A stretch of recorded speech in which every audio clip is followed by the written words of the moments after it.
अजितदादांच्या अपघाताच्या आदल्या दिवशी आणि अपघातानंतर खरातला समता पतसंस्थेचे अनेक मेसेज आल्याचा आरोप अंजली दमानिया यांनी केलाय। या सगळ्या आर्थिक व्यवहारांबद्दल एसआयटीकडे चौकशीची मागणी करणार असं अंजली दमानिया यांनी म्हटलंय।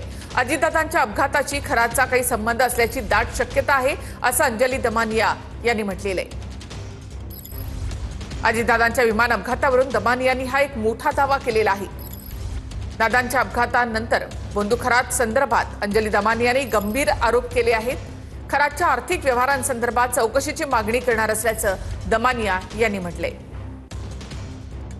अजितदादांच्या अपघाता दिवशी भोंदू खरातच्या मोबाईलवर पैशांच्या व्यवहाराच्या अनेक मेसेज आल्याचा खळबळजनक दावा अंजली दमानिया यांनी केलाय। बारामतीत 28 जानेवारीला अजितदादांचा विमान अपघातात मृत्यू झाला होता। याच दिवशी भोंदू खरातच्या खात्यावर समता पतसंस्थेकडून पैशांच्या व्यवहाराचे अनेक मेसेज आल्याचा दावा दमानिया यांनी केलाय। दमानियांच्या दाव्यानुसार समता पतसंस्थेकडून खरातच्या मोबाईलवर 27 जानेवारीला 17 मेसेज, 28 जानेवारीला 19 मेसेज, 29 जानेवारीला 10 मेसेज, 30 जानेवारीला 8 मेसेज, 31 जानेवारीला 8 मेसेज आले होते। खरातच्या मोबाईलवर आलेल्या आर्थिक व्यवहारांच्या मेसेजेसचे आणि अजित पवारांच्या विमान अपघाताचं कनेक्शन आहे का असा सवाल दमानिया यांनी विचारलाय। खरातच्या आर्थिक व्यवहारांसंदर्भात चौकशीची मागणी करणार असल्याचं दमानिया यांनी म्हटलेलं आहे। अजितदादांच्या अपघाताशी खरातचा काही संबंध आहे का या संदर्भात देखील दमानिया यांनी मोठे गंभीर आरोप केले आहेत। भोंदू खरात संदर्भात अंजली दमानिया यांनी हे आरोप केले।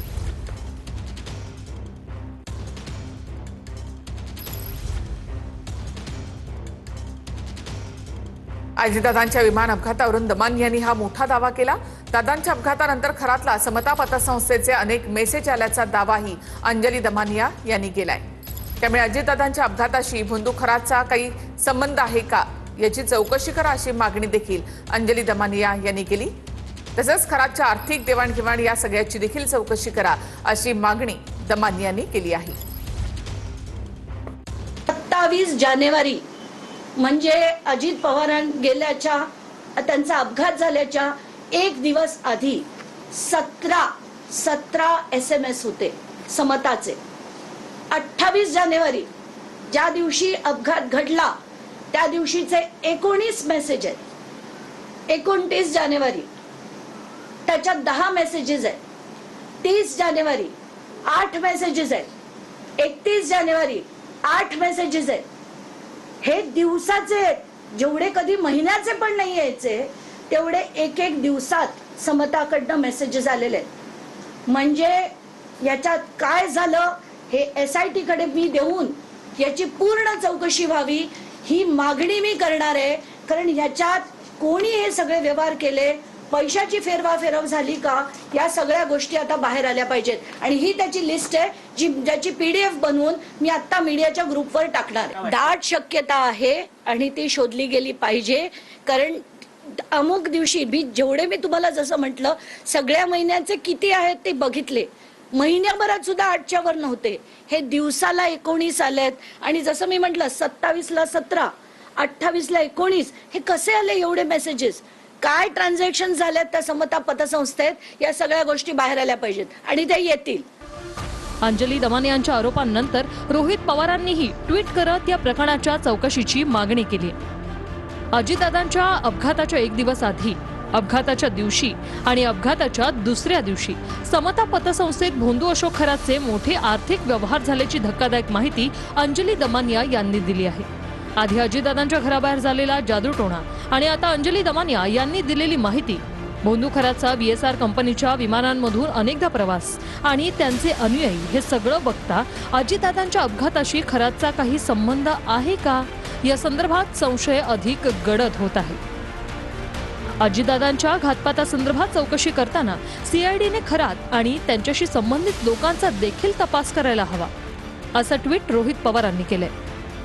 ज्याने CDR काढले आणि ज्याचे CDR निघाले त्यांची चौकशी करा अशी मागणी अंधारेंनी केली आहे। शिंदे आणि केसरकर यांचीही चौकशी होणं गरजेचं असल्याचं सुषमा अंधारे यांनी म्हटलं। एसआयटीने अजूनही चाकणकरांना चौकशीसाठी बोलावलं नाही असं अंधारे यांनी म्हटलंय।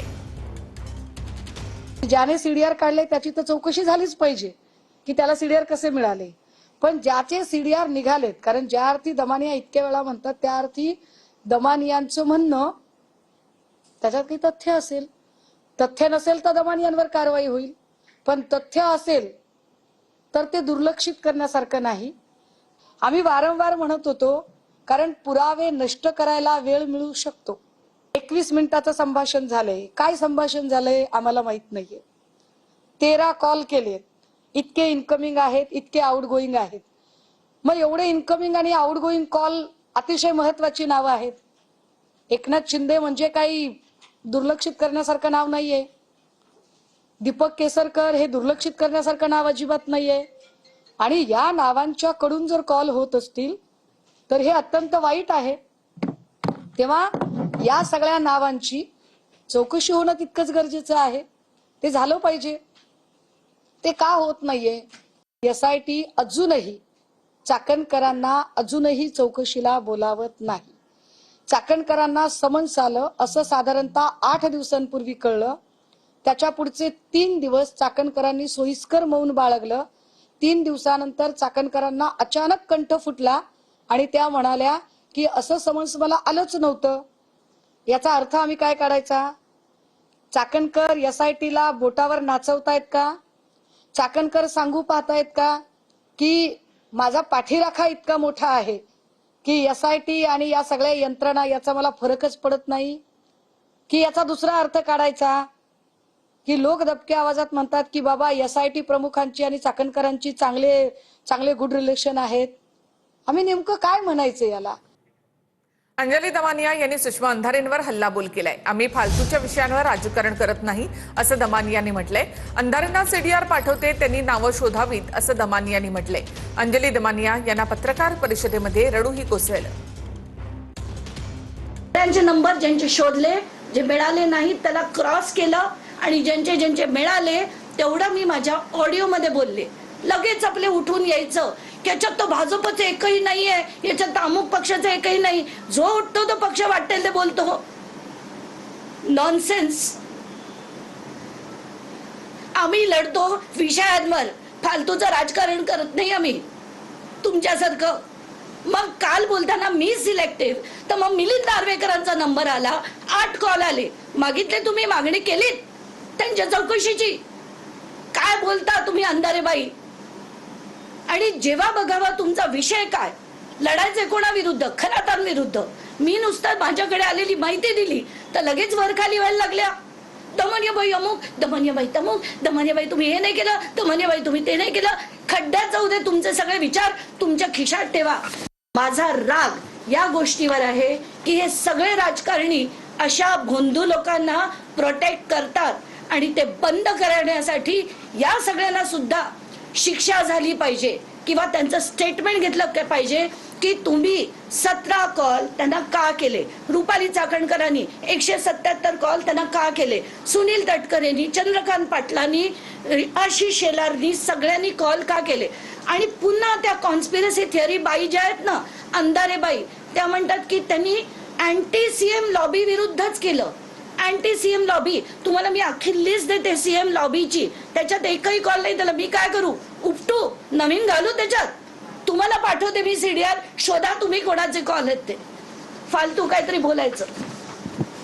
माझे दमानियांवर आक्षेप आहेतच आणि ते राहतील. अगदी दमानियांनी काहीही केलं तरी ते आक्षेप माझे जाणार नाही. हे सीडीआर कुणी काढले आणि कसे काढले यामुळे ब्रीच ऑफ प्रायव्हसी होतच आहे आणि त्यावर निश्चित कारवाई झाली पाहिजे. अगदी दमानियांवर सुद्धा कारवाई झाली पाहिजे या संबंधाने. पण दमानियांनी जी माहिती काढली आणि जी माहिती त्या 3 वेळा सांगत आहेत ती माहिती सुद्धा दुर्लक्षित करण्यासारखी नाही. त्यामुळे त्या माहितीवर जास्त फोकस करणं गरजेचं आहे.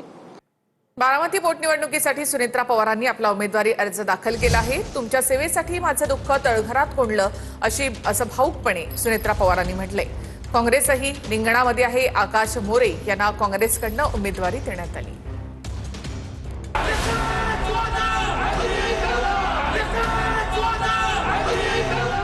बारामती पोटनिवडणुकीसाठी उपमुख्यमंत्री सुनेत्रा पवारांनी उमेदवारी अर्ज दाखल केलाय.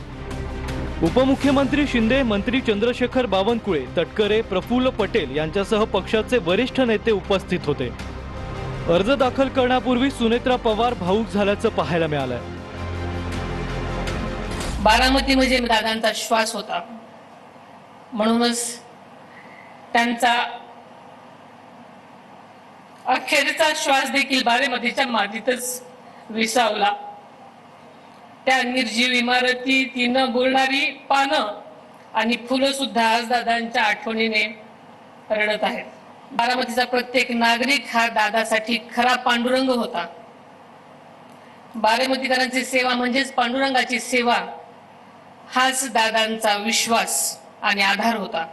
4 वेळा मुख्यमंत्री राहिलेल्या आदरणीय पवार साहेबांची सून म्हणून आणि 6 वेळा उपमुख्यमंत्री राहिलेल्या अजितदादांची पत्नी म्हणून मी गेल्या 40 वर्षात पवार परिवाराची काळजी घेतलेली आहे. आता बारामतीसह राज्याच्या जनतेची सुद्धा काळजी घेण्याची शक्ती मला मिळावी अशी ईश्वराकडे प्रार्थना करते. माझ्यासाठी केवळ पार्थ आणि जय हेच माझं कुटुंब नाही, हे मी पहिल्यांदाही म्हटले होते. तर संपूर्ण बारामती हा माझा परिवार आहे. प्रत्येक बारामतीकर माझ्या कुटुंबाचा सदस्य आहे. सांत्वन करणं सोपं असतं, परंतु दुःख पचवणं कठीण असतं. सुनेत्राताई आहेत, पार्थ आहे, जय आहे, त्यांचा सर्व परिवार आहे.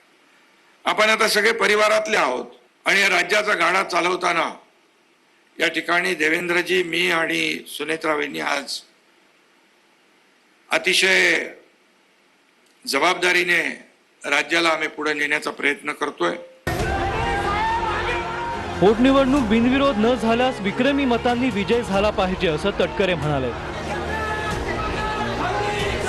बारामतीकरांना मी विनंती करतो हात जोडून, आपल्या या लोकोत्तर दिवंगत नेतृत्वाला श्रद्धांजली कशी असेल, अर्ज भरल्याच्या नंतर शेवटच्या दिवशी वहिनी साहेब या ठिकाणी येतील आणि या देशातल्या विधानसभेच्या निवडणुकीमध्ये जितका विक्रमी मतांनी जो विजय झाला नसेल तितक्या विक्रमी मताधिकाने वहिनी निवडून आल्याच पाहिजेत. आमची अपेक्षा आहे की इतर पक्षांनी उमेदवार देऊ नये, आमच्या सुनेत्रा वहिनीला बिनविरोध निवडून द्यावं, हीच आमच्या नेत्या अजितदादांना खरी श्रद्धांजली राहील.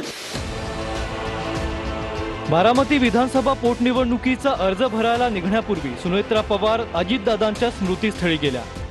दादांच्या स्मृतीस्थळी जाऊन सुनेत्रा पवारांनी अभिवादन केलं. यावेळी त्या भावूक झाल्या.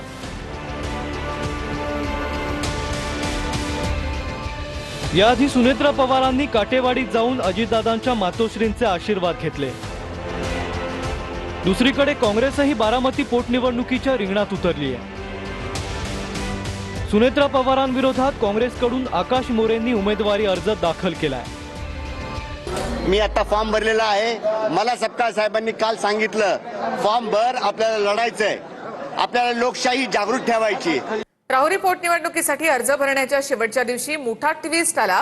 रवींद्र चव्हाण विखेंच्या भेटीनंतर प्राजक्त तनपुरे यांनी राहुरी पोटनिवडणुकीमधून माघार घेतली. पवारांच्या राष्ट्रवादीकडनं आता राहुरी पोटनिवडणूक गोविंद मोकाटे लढणार आहेत. राहुरीमध्ये अक्षय कर्डिले विरुद्ध गोविंद मोकाटे असा सामना रंगेल. राहुरी पोटनिवडणुकीसाठी अर्ज भरण्याच्या शेवटच्या दिवशी मोठा ट्विस्ट बघायला मिळाला. भाजप प्रदेशाध्यक्ष रवींद्र चव्हाण आणि राधाकृष्ण विखे पाटलांसोबतच्या भेटीनंतर प्राजक्त तनपुरेंनी या पोटनिवडणुकीतनं माघार घेतली. तर शरद पवारांच्या राष्ट्रवादीकडनं आता राहुरी पोटनिवडणूक गोविंद मोकाटे लढणार आहेत. पवारांच्या राष्ट्रवादीनं राहुरी विधानसभा पोटनिवडणुकीसाठी 2 AB फॉर्म पाठवले होते.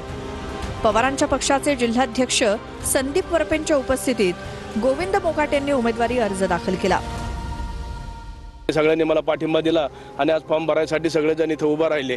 खऱ्या अर्थाने उमेदवारी ही जनतेची उमेदवारी, खऱ्या अर्थाने हा लढा हा जनतेसाठी लढा राहणार आहे. इथून पुढच्या काळात त्या महाविकास आघाडीचा लढा हा अनोखी निवडणूक खऱ्या अर्थाने तुम्हाला इथं राहुरी मतदारसंघात पाहायला मिळणार आहे. इथून मागे तुम्हाला कधी अशी निवडणूक पाहायला मिळणार आहे. अजून 2 लोकांनी पक्षाकडे आमच्या मागणी केली होती, परंतु मोकाटेंना आम्ही निर्णय घेतला.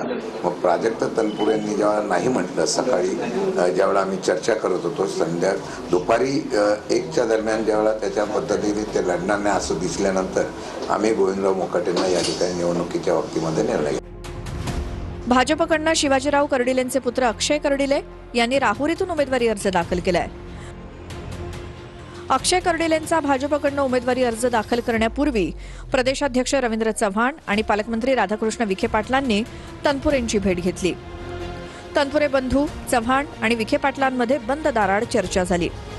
सर्वजण त्यांच्या बरोबर आहोत आणि ते जे म्हणतील किंवा ज्या पद्धतीने ते या सगळ्या विकासात्मक कामांचं बद्दल विचार करतील, महायुतीचं पूर्ण सरकार हे त्यांच्या या सगळ्या मागण्याबद्दल सकारात्मक राहील. निवडणूक लढवतो आम्ही काय उगाच लढवायची म्हणून विरोधाला विरोध करत नाही. शेवटी ते वारले, आम्हालाही सहानुभूती त्याबद्दल आहे. पण या तालुक्यातले प्रश्न कुठेतरी मार्गी लागले पाहिजे. या संदर्भात आम्ही प्रश्न त्यांना मांडले. या सर्व प्रश्नावरती त्यांनी अत्यंत सकारात्मक त्या ठिकाणी चर्चा केलेली आहे. शरद पवारांच्या राष्ट्रवादीकडनं तनपुरे आणि गोविंद मोकाटेंना याआधीच 2 AB फॉर्म देऊन ठेवले होते. तनपुरेंनी माघार घेताच मोकाटेंनी उमेदवारी अर्ज दाखल केला.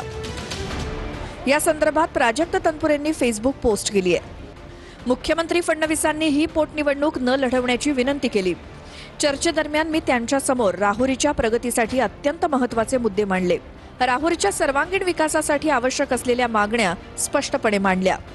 सर्व मुद्द्यांना फडणवीसांनी सकारात्मक प्रतिसाद देत त्या मान्य केल्या, याचं मला समाधान आहे. राहुरीच्या विकासात